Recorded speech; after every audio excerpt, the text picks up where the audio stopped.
A propósito de los que nos encantan las finanzas y la banca, aquí hay una entrevista breve que se le hace a David Vélez, que estuvo en Costa Rica, vivió algunos años aquí en Costa Rica, que es el cofundador y el CEO de un banco en la nube total, tiene cero sucursales.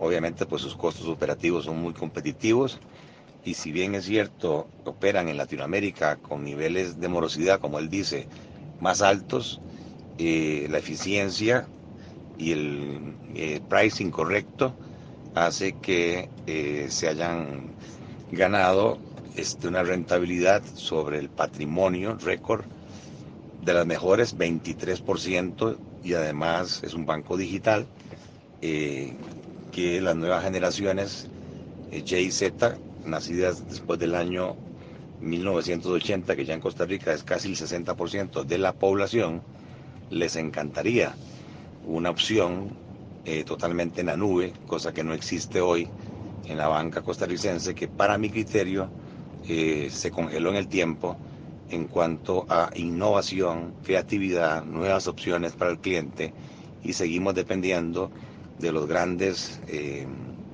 monstruos en cuanto a brick and mortar, eh, inversiones, o sea, bancos que tienen sucursales cuyo costo por cada transacción supera en varias veces más, eh, por lo menos $2 por transacción, $3 por transacción, que se haga, cualquiera que ésta sea, depósitos, pagos de tarjetas, transferencias, etcétera, mientras que estos bancos en la nube, el costo transaccional es marginal, muy cercano a cero, porque no hay costos fijos.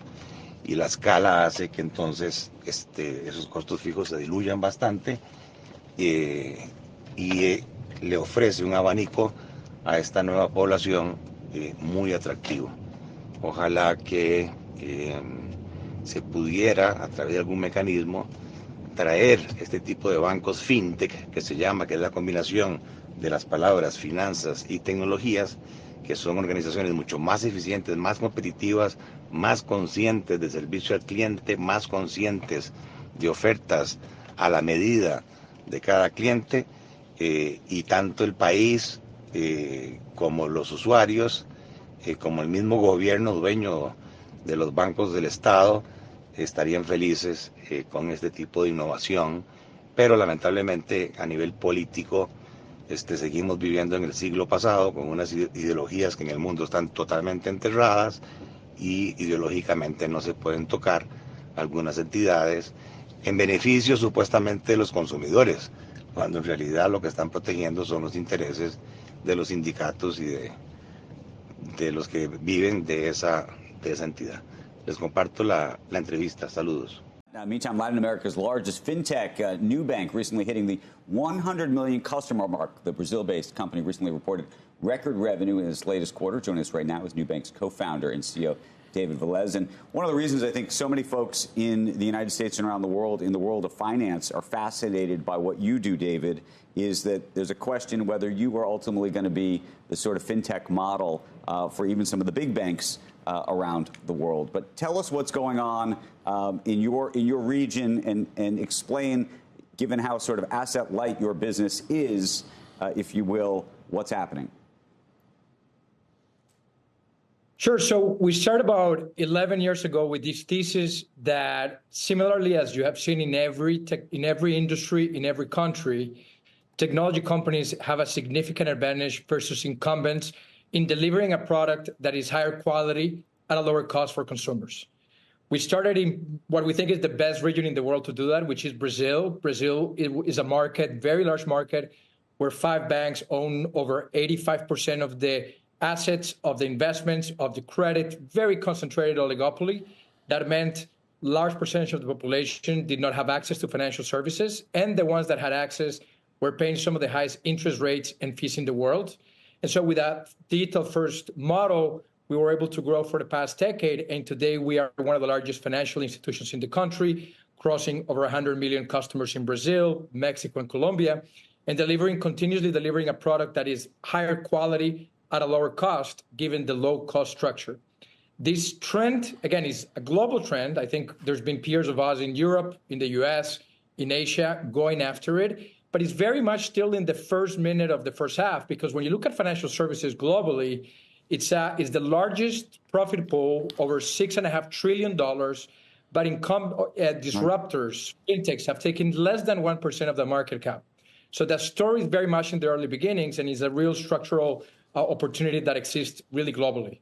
David, right here in New York City, across the way, there's a Chase over here. I think there's a Chase down there. I mean, we have banks on the corners of streets the way we have Starbucks. You don't have that. Do you need it? And what do you make of the transition to get people not to have to do things in person? It's very interesting for us to take a look at the U.S. because, in a way, what you've seen in Latin America and Asia is a leapfrog of the U.S. financial services system, in a sense that for 80 to 85% of your financial services products, you actually don't need a banking branch. You can do it all digitally. You can do it in your app. Today, you are paying for the cost of that branch, right? Every single customer is paying for all that real estate sitting in some of the most expensive real estate in the world. Somebody has to be paying for that, and you're doing that through a lot of fees that you shouldn't really need to be paying. And in terms of banking branches, that they're still growing up in the U.S. So to me, that says that you still haven't really seen enough competition in the U.S. in that space. And the moment that somebody come in with a model that has a cost structure advantage of over 80%, which is our case, just to give you a sense, we have 100 million customers with 7,000 employees. Our competitors have 100 million customers with 110,000 employees.